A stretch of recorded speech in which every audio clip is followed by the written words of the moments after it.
Morning. It's Sunday. Didn't get around to making video yesterday. I was sidetracked, but I did manage to get my battery box built. It fits in there quite nicely, actually. I could have probably brought it out that way, probably a little bit more, but it's fine how it is. Everything clears. I'm close enough for my cables. I do not have to put it in the box, which is what's making me happy. Fender's on. I got it fitting where I want. This bolt in behind the hinge right there. A little awkward to get in, but it's in. By looking at the box and the way it fits the cab, I didn't really notice it before, and the other day I was sitting there contemplating, but it's tighter at the top than the bottom. So I think what I'm going to do is shim the back of the cab up, shim the middle of the cab up just a little bit, and the front will just pivot on the mounts, so it should be no big deal. If I just shim the back up, it'll tilt too much, and the door and fender won't align right. So I gotta kind of raise everything all together. One of my goals is to get this box emptied out so I can remove it in the next couple days, and to start preparing to clean the undercoating. I want to enlarge these defroster ducts. So these are all little things that I want to get taken care of before I move on with pulling the cab. Oh, the undercoating is when the cab is off for sure. What else? Oh, I want to test fit the seat again. Temporarily mount steering wheel. I'll probably put the brake booster back on just quickly and hook it up so I can gauge how the pedal location is now, as well as the accelerator pedal. I'll pop the cable on. Just a couple test fits. I want to sit on a seat and look at the dash and see what I think. So I did crack open a new tube of seam sealer, so I'm going to start doing stuff with that and get ready to pull a cab. Anyway, that's it for now. I will bring you back in a little while and determine where I've gone. And now we're shooting all the way ahead to Monday. So I've decided to proceed with some rust repair. And already I'm losing the first battle, beating this panel into submission. I got too much metal right here, and I really don't want to slot it out. I'm going to do that, then I might as well, I'll think it over anyway. So yeah, I've got to come up like, geez, from here up on the right length. Oops. Garbage.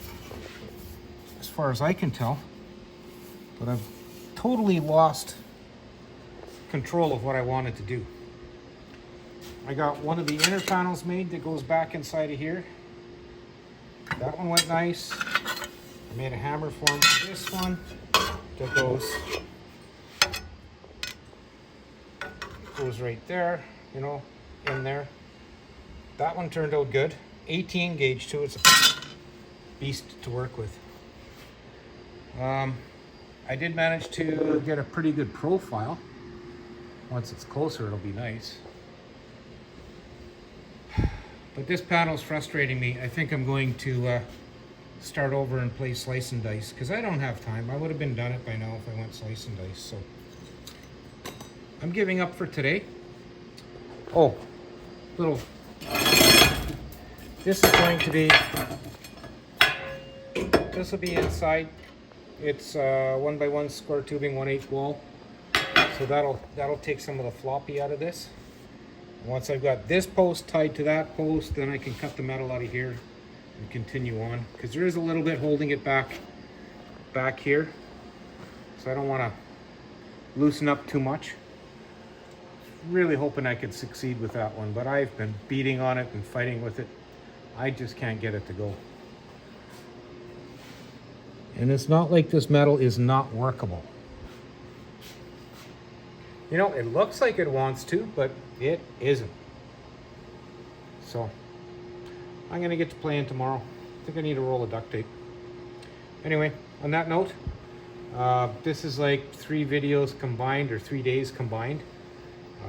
I did put my column back in and my brake pedal back in. I pulled the seat mounts out, and I'm going to bolt it directly to the floor. It drops me about 2 inches, which gives me the height I like. And it's not too bad for comfort. The brake pedal sucks, so I'll be working on that again. Revisiting the brake pedal. Anyway, on that note, I'd like to thank you both for watching. We'll see you again tomorrow. I'm back. I've decided to proceed with the, hang on, I'm gonna start over. Yeah, I'm gonna continue. I started to proceed with the duct tape mache. Now what I've done, I drew a line where I want the panel. Then I duct taped everything in strips going in different directions, and I gave a lot of extra right here in this corner. Then I slid it to lay flat. Now, keep in mind, this is the panel I've been beating already, and it wasn't working out for me. So I'm gonna revisit this. Apparently, I had too much metal right here.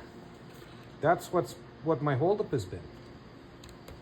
So I'm gonna just do a wide trim here and see if I can get it to take a shape again. But as you can see, there's little slits here. Now, if I was to lay this on a flat piece of steel, maybe I'll do that in a moment. Once I trace this out and peel it off, I'll go lay it on my flat piece for the other side. And then we'll determine what's gonna happen from there. I know when I measured this thing, it was 12 by 12. So I'm going to trace this out, and then I'll bring you back once I get to the other side. Okay, I'm back. Duct tape doesn't want to stick, but I can use magnets. Now what I've done is peeled it off the other, we'll call it a form, and I sat it on that 12 by 12 piece of sheet metal, and you just get it to stick, trace it out, trace out these wedges here where it lays flat, trace them out, and you cut away all this metal that's here and here and here and here. That's a corner that tape folded over. Yeah, sure, that one. So that's just you know, there's an imaginary line here. You know, you go a little bit beyond it. Now the problem I was having with shaping the metal is I had this whole corner, this whole triangle here, that was tying up the sheet metal, and it didn't want to go the way I wanted it to. So I'm going to continue and try and get the other one to go. And if I don't get it where I want it, then I'm going to do the slice and dice on this. Now left and right are different. You do, because I put the tape on the right side, that's on the outside of the sheet metal. And when I do it on this side, that's on the inside of the sheet metal. So once I've slid it, I'll curl it the opposite direction, right? And then throw this away because I don't need the tape anymore. I've measured out for my flange, which is these 2 bends here, which equate to just about 7/8. And then I do that flange on the bead roller.